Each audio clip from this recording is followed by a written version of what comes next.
Hello everyone, yummy food रेसिपीमा हजुरहरूलाई धेरै धेरै स्वागत छ। आज मैले हजुरहरूको लागि एकदमै इजी तरिकाले बनाना मिल्कसेकको रेसिपी लिएर आएकी छु। आशा छ हजुरहरूलाई मन पर्छ। अब म सुरु गर्न जाँदैछु है यसको रेसिपी।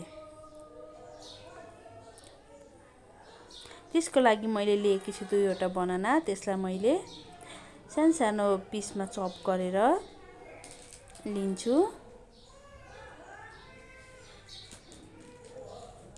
सानो उसमा चप गरिसकेपछि मैले एउटा मिक्सरमा राख्छु।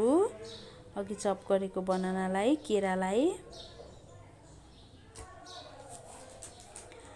राखिसकेपछि मैले त्यसमा 6-7 वटा जस्तो काजुलाई पनि राख्छु।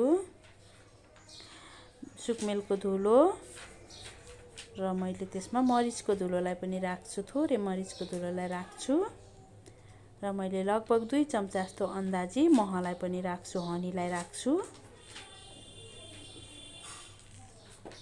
राखिसकेपछि मैले फ्रिजमा राखेको एकदमै चिसो दुधलाई पनि मैले त्यसैमा लगभग सानो गिलासको 1 गिलास जस्तो राख्छु।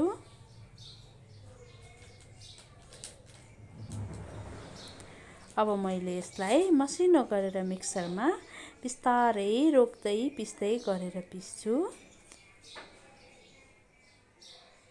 हेर्नुस् त, यसरी बिस्तारै पिस्नुपर्छ।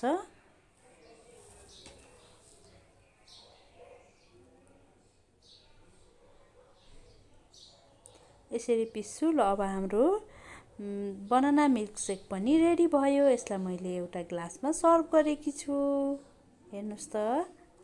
अब भने मैले माथिबाट थोरै काजुले गार्निसिङ गर्छु।